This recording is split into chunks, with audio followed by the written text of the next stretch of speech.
Hello friends, સ્વાગત છે તમારું મારી ગુજરાતી રસોઈ ટિપ્સ ચેનલમાં। તો આજે આપણે બનાવીશું ક્રિસ્પી અને સોફ્ટ ઘઉંના લોટની મસાલા પાપડી। તો આ ઘઉંના લોટની મસાલા પાપડી તમે એકવાર બનાવી અને 2 મહિના સુધી સ્ટોર કરીને ખાઈ શકો છો। તો ચાલો આપણે ઘઉંના લોટની મસાલા પાપડી બનાવવાનું શરૂ કરીએ। તો ઘઉંના લોટની મસાલા પાપડી બનાવવા માટે સૌથી પહેલા આપણે એક વાસણની અંદર 2 વાટકી ઘઉંનો લોટ લઈશું। તો ઘઉંનો લોટ આપણે અહીંયા જે રેગ્યુલર રોટલી બનાવતા હોય તે જ લોટ આપણે અહીંયા લીધો છે। તો હવે આપણે લોટની અંદર 4 ચમચી જેટલો સોજી ઉમેરીશું। તો સોજીને મેં અહીંયા મિક્સર જારની અંદર પીસીને લીધો છે। તો જ્યારે પણ તમે ઘઉંના લોટની મસાલા પાપડી બનાવો ત્યારે તમારે સોજીને આ રીતે બારીક પીસીને જ લેવાનો છે। આ રીતે સોજી ઉમેરવાથી આપણી મસાલા પાપડી એકદમ ખસ્તા બનીને તૈયાર થશે। તો હવે આપણે તેની અંદર નાની 1 ચમચી જીરું ઉમેરીશું, સાથે જ 2 ચપટી જેટલા કાળા તલ ઉમેરીશું, સાથે જ નાની અડધી ચમચી આપણે અજમો ઉમેરીશું। તો અજમાને આપણે અહીંયા હાથેથી ક્રશ કરી લઈશું। તો અજમો પણ તમારે અહીંયા ક્રશ કરીને ઉમેરવાનો છે। ક્રશ કરીને ઉમેરવાથી આપણી પાપડીનો સ્વાદ એકદમ ટેસ્ટી લાગશે। સાથે જ સ્વાદ પ્રમાણે મીઠું ઉમેરીશું। બધું સરસ મિક્સ કરી લઈશું। તો આ રીતે બધું પહેલા મિક્સ કરી લેવાનું છે, ત્યારબાદ જ આપણે મોણ ઉમેરવાનું છે।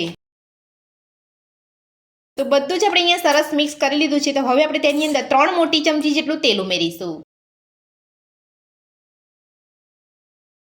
તો 3 ચમચી જેટલું આપણે અહીંયા મોણ ઉમેરી લીધું છે। તો હવે આપણે બધું સરસ મિક્સ કરી લઈશું। અને મોણ તમારે અહીંયા મુઠ્ઠી પડે એટલું જ તમારે મોણ ઉમેરવાનું છે, વધારે તમારે મોણ નથી ઉમેરવાનું અને ઓછું પણ તમારે અહીંયા મોણ નથી ઉમેરવાનું। જો તમારું અહીંયા મોણ ઓછું લાગતું હોય તો તમારે ફરીથી થોડું તેલ ઉમેરી લેવાનું છે। તો તેલ ઉમેરીને બધું જ આ રીતે સરસ મિક્સ કરી લેવાનું છે અને તમારે હળવે હાથે લોટની મુઠ્ઠી વાળીને ચેક કરી લેવાનું છે। તો તમે જોઈ શકો છો એકદમ પરફેક્ટ અહીંયા મોણ ઉમેરાયું છે। તો આ રીતનું તમારે અહીંયા મોણ ઉમેરવાનું છે। જો તમારે આ રીતની મુઠ્ઠી ના વળતી હોય તો તમારે થોડું તેલ ઉમેરી લેવાનું છે। તો બધું જ આપણે અહીંયા સરસ મિક્સ કરી લીધું છે। તો હવે આપણે તેની અંદર થોડું પાણી ઉમેરતા જઈ અને મીડિયમ કડક લોટ બાંધી લઈશું। તો અહીંયા ખાસ ધ્યાન રાખવાનું છે કે તમારે અહીંયા વધારે પડતો લોટ કડક પણ નથી રાખવાનો અને વધારે પડતો અહીંયા સ્મૂથ પણ લોટ નથી બાંધવાનો, મીડિયમ જ આપણે અહીંયા લોટ બાંધવાનો છે। તો હવે આપણે થોડું પાણી ઉમેરતા જઈ અને લોટ બાંધી લઈશું। તો થોડું પાણી ઉમેરતા જઈએ અને આપણે અહીંયા મીડિયમ કડક લોટ બાંધી લીધો છે। તો તમારે આ રીતનો લોટ બાંધવાનો છે। તો હવે આપણે લોટને ઢાંકીને 10 મિનિટ માટે રહેવા દઈશું, એટલે આપણો સોજી એકદમ સરસ રીતે ફૂલી જાય। તો લોટને ઢાંકી અહીંયા 10 મિનિટ જેટલો સમય થઈ ગયો છે। તો હવે આપણે ચેક કરી લઈશું। તો લોટ આપણો એકદમ સરસ રીતે અહીંયા સેટ થઈ ગયો છે। તો હવે આપણે લોટને થોડો મસળી લઈશું। તો લોટને આપણે અહીંયા થોડો મસળી લીધો છે। તો હવે આપણે લોટમાંથી લુઓ લઈ લઈશું। તો લુઓ આપણે અહીંયા થોડો મોટો લઈશું, કેમ કે આપણે અહીંયા મોટી રોટલી વણવાના છે।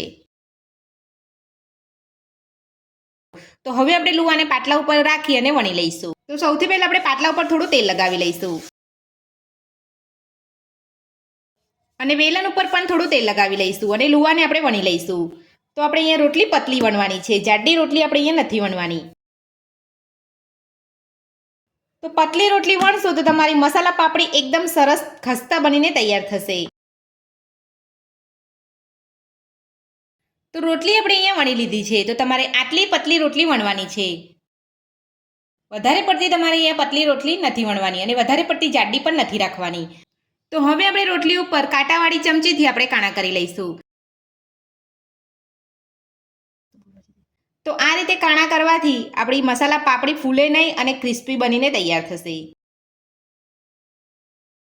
તો રોટલી ઉપર આપણે કાંટાવાળી ચમચીથી કાણા કરી લીધા છે। તો હવે આપણે રોટલીને રાઉન્ડ શેપની અંદર કટ કરી લઈશું। તો રાઉન્ડ શેપની અંદર કટ કરવા માટે મેં અહીંયા નાનો ગ્લાસ લીધો છે, તમારી પાસે આ રીતનું કોઈ પણ વાસણ હોય તો તમે લઈ શકો છો।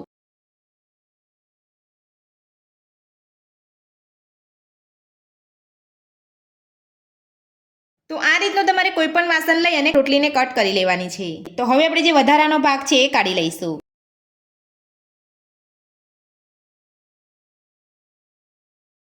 તો તમે જોઈ શકો છો સરસ રાઉન્ડ શેપની અંદર આપણી અહીંયા મસાલા પાપડી કટ થઈ છે।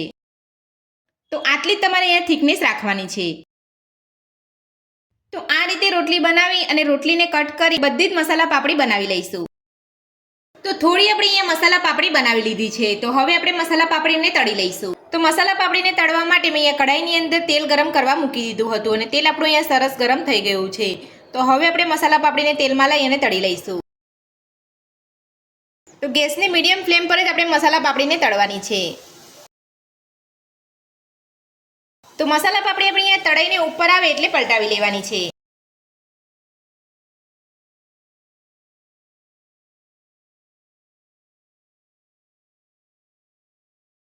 તો મસાલા પાપડીને બીજી બાજુ પલટાવી લીધા પછી હવે આપણે ગેસની મીડિયમ ફ્લેમ પર પાપડીને તળાવવા દઈશું. તો બંને બાજુ પલટાવતા જઈ અને આપણે અહીંયા મસાલા પાપડીને તળી લીધી છે. તો આ રીતનો તમારે અહીંયા કલર આવવા દેવાનો છે. તો આ જ રીતે આપણે બધી જ મસાલા પાપડી બનાવી અને તળી લઈશું. તો તમે જોઈ શકો છો આપણી મસાલા પાપડી એકદમ ક્રિસ્પી બની છે. તો ઘઉંના લોટની ક્રિસ્પી અને સોફ્ટ આપણી મસાલા પાપડી બનીને તૈયાર છે અને તમે જોઈ શકો છો આપણી પાપડી એકદમ સરસ બની છે. તો આ મસાલા પાપડી ઉપર તમે મસાલો છાંટીને ખાવા માંગતા હોય તો એ રીતે પણ ખાઈ શકો છો. અને આ મસાલા પાપડી તમે ઘરે બનાવી અને 2 મહિના સુધી સ્ટોર કરી અને ખાઈ શકો છો. તો આ મસાલા પાપડી બનાવવાની રીત તમને મારી કેવી લાગી મને કોમેન્ટ બોક્સમાં કોમેન્ટ કરીને જરૂરથી જણાવજો. આજની રેસીપી પસંદ આવે તો વિડીયોને લાઇક કરજો, ચેનલને સબસ્ક્રાઇબ કરજો, તમારા મિત્રોને જરૂરથી શેર કરજો. Thank you.